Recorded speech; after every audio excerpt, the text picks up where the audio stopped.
Brought to you by TechnoSpark 20 series smartphones.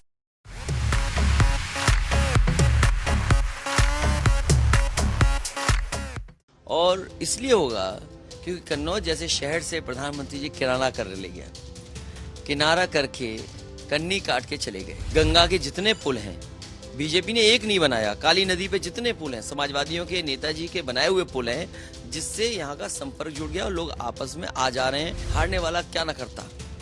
हारने वाले लोग हैं, उनका व्यवहार बदल गया है, भाषा बदल गई है, भाषण बदल गए हैं। भाषण में जो शब्द चुने जा रहे हैं वो गलत हैं, झूठ बोले जा रहे हैं। मुख्यमंत्री जी ने रोड शो किया, आप बुलडोजर नगर पालिका के मंगा रहे हैं, पूरे शहर के दूसरे शहर के बुलडोजर मंगा रहे हैं। आपने इटावा से बुलडोजर मंगाए, एटा से बुलडोजर मंगाए, मैनपुरी के बुलडोजर मंगाए। जहां जहां बुलडोजर या इस तरह की मशीनें थी, मुख्यमंत्री जी उसमें शामिल हुए। आपने समाजवादियों के कार्यकर्ताओं को तो बंद करने के लिए कार्रवाई कर दी, डीएम, मुख्यमंत्री और सब शामिल हैं उसमें। लेकिन जिन लोगों ने मां बहन की गाली दी है, क्या उनके खिलाफ कार्रवाई करेगा प्रशासन? नहीं करेगा। तीसरे चरण का चुनाव है, हर ओर नजर है इस वक्त मैनपुरी में और आलू बेल्ट में। साथ हमारे हैं यूपी के पूर्व मुख्यमंत्री और समाजवादी पार्टी के राष्ट्रीय अध्यक्ष अखिलेश यादव जी। अखिलेश जी, बहुत स्वागत है आपका। अखिलेश जी, पहला सवाल तो मेरा यही है, कल मतदान होना है, क्या समीकरण आप देख रहे हैं? मैनपुरी बेल्ट है, मुलायम सिंह यादव की कर्मभूमि रही है, डिंपल यादव चुनावी मैदान में, आपने भी रोड शो किया है, आप क्या देख रहे हैं? पहले दूसरे चरण में जिस तरीके से भारतीय जनता पार्टी के खिलाफ मतदान हुआ है, और पहले दूसरे चरण में ही खासकर किसान ने, गरीब ने और नौजवान ने भारतीय जनता पार्टी के खिलाफ मतदान करके सरकार को पलटने की शुरुआत कर दी है। और ये तीसरा चरण है जहां वोट पड़ने जा रहा है। तीसरे चरण में भारतीय जनता पार्टी की हार होगी, सफाया होगा। और इसलिए होगा क्योंकि कन्नौज जैसे शहर से प्रधानमंत्री जी किराना कर ले गया, किनारा करके कन्नी काट के चले गए। इस शहर ने विकास देखा है, इस शहर को ऊंचाई तक ले जाने का काम समाजवादियों ने किया। कौन जोड़ता अंतर्राष्ट्रीय स्तर की सड़क से? आज जो एक्सप्रेसवे पे चलता होगा, ये एक्सप्रेसवे किसान और रोजगार से लेकर के व्यापार को फायदा पहुंचा रहा है। यहाँ पर परफ्यूम से जुड़े हुए कारोबार को बढ़ाने के लिए परफ्यूम पार्क बन रहा था, मंडी बन रही थी, स्टेडियम बन रहा था, बिजली के सुधार के लिए सबस्टेशन से लेकर के और इंतजाम हुए। गंगा के जितने पुल हैं बीजेपी ने एक नहीं बनाया। काली नदी पे जितने पुल हैं समाजवादियों के नेताजी के बनाए हुए पुल हैं, जिससे यहाँ का संपर्क जुड़ गया और लोग आपस में आ जा रहे हैं और व्यापार बढ़ रहा है। किसी भी व्यक्ति से पूछ लीजिए आप कि सबसे ज्यादा विकास किसने किया है? समाजवादियों ने। इसलिए कन्नौज की जनता और तीसरे चरण में जनता भारतीय जनता पार्टी के खिलाफ मतदान करने जा रही है। भारतीय जनता पार्टी की सबसे बुरी हार होने जा रही है इस चरण में। अमेठी में प्रियंका गांधी जब प्रचार के लिए पहुंच रही हैं, उससे एक दिन पहले कांग्रेसियों ने आरोप लगाया कि बीजेपी ने गाड़ियों के शीशे फोड़े हैं और वहां उपद्रव हुआ है। देखिए, हारता है, हारने वाला क्या न करता। हारने वाले लोग हैं, उनका व्यवहार बदल गया है, भाषा बदल गई है, भाषण बदल गए हैं। भाषण में जो शब्द चुने जा रहे हैं वो गलत हैं, झूठ बोले जा रहे हैं और गलत तरह के बयान दिए जा रहे हैं। वो केवल इसलिए क्योंकि उनके पास विकास और सच्ची बातें बताने के लिए नहीं है। जो नेगेटिव नैरेटिव बीजेपी ने तैयार किया था, आज नेगेटिव नैरेटिव की वजह से ही बीजेपी डूब रही है। जो लोग दूसरों के लिए गड्ढा खोदते हैं, एक दिन वो अपने आप उस गड्ढे में गिरते हैं। मैनपुरी में जिस तरह से घटना हुई राणा प्रताप वाली, उसमें बीजेपी ने तमाम आरोप लगाए, एफआईआर हुई, लेकिन एक घटना और भी हुई जिसमें उसको धुलाई उसकी की गई है। आप सर कैसे देखते हैं? देखिए, आपको बहुत समझदारी से इस बात को लेना चाहिए।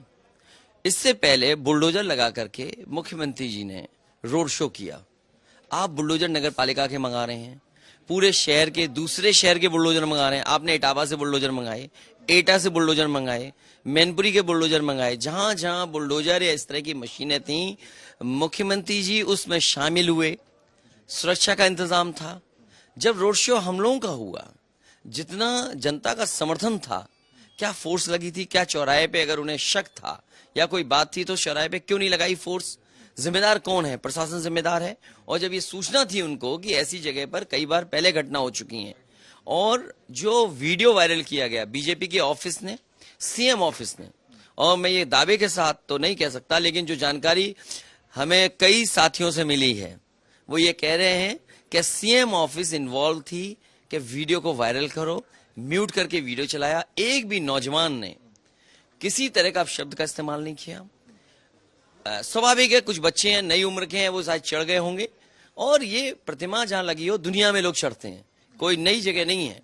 जितना महाराणा प्रताप का सम्मान वो करते हैं, उससे ज्यादा हम समाजवादी लोग भी करते हैं। सवाल वो नहीं है, सवाल वो है कि आप मध्य प्रदेश के मुख्यमंत्री, उनका नाम लेकर के प्रधानमंत्री जी वोट मांग रहे थे, और प्रधानमंत्री जी के शिष्य लोग, वो भाषा क्या मैं इस्तेमाल करूं? क्या मां, क्या बहन, ये शब्द के इस्तेमाल हुए। आप पॉलिटिकल लड़ाई लड़ रहे हैं, आप क्या मां बहन की गालियां देंगे आप? और वो वीडियोस हैं, आपने समाजवादियों के कार्यकर्ताओं को तो बंद करने के लिए कार्रवाई कर दी, डीएम, मुख्यमंत्री और सब शामिल हैं उसमें। लेकिन जिन लोगों ने मां बहन की गाली दी है, क्या उनके खिलाफ कार्रवाई करेगा प्रशासन? नहीं करेगा। और फिर आपने सुरक्षा का इंतजाम क्यों नहीं किया? और फिर आपने धो दिया।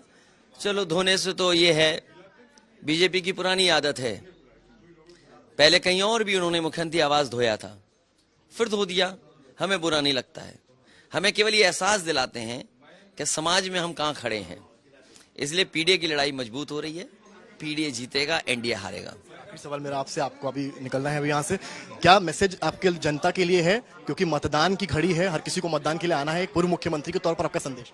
मैं सभी मतदाताओं से अपील करूंगा कि ज्यादा से ज्यादा वोट डालें, ज्यादा से ज्यादा निकलें, और भारत कैसे विकसित भारत बने। जब किसान खुशहाल होगा और जब खुशहाली आएगी और हमारे किसानों की आय दोगुनी होगी, तब हमारा भारत विकसित होगा। और मुझे खुशी है इस बात की कि हम समाजवादी लोग वो हैं जिन्होंने महाराणा प्रताप जयंती पर छुट्टी की थी, उनके सम्मान में जयंती पर छुट्टी की थी। छुट्टी खत्म करने वाले लोग अपमान कर सकते हैं, समाजवादी लोग और नेताजी जिन्होंने महाराणा प्रताप जयंती पर छुट्टी की हो, उनके सम्मान में छुट्टी की हो, वो कभी भी ऐसा कदम नहीं उठा सकते। ये साजिश की गई है। साजिश इसलिए की गई है कि मैनपुरी की जनता बुरी तरह बीजेपी को हरा रही है, और इतना बुरी तरह हरा रही है कि आप कल्पना नहीं कर सकते हैं। इसी तरह बदायूं में हार रहे हैं, इटावा में तो हारेंगे ही हारेंगे, फिरोजाबाद में हार रहे हैं। आप सोचिए प्रशासन क्या कर रहा है। देखिए, वो इसलिए है क्योंकि सरकार उनकी है, अधिकारी उनके हैं, जिसके चाहे उसका एफआईआर कर दें। हम और आप बैठे, आप पे एफआईआर हो जाएगी, हम पे एफआईआर हो जाएगी। लेकिन ये जानबूझ कर, मुझे उम्मीद है इलेक्शन कमीशन इन सब बातों को देखेगा। जो ऑब्जर्वर्स आए हैं वो उस चीज बात को देखेंगे, और सरकार जो मनमानी करा रही है उसको रोकेंगे।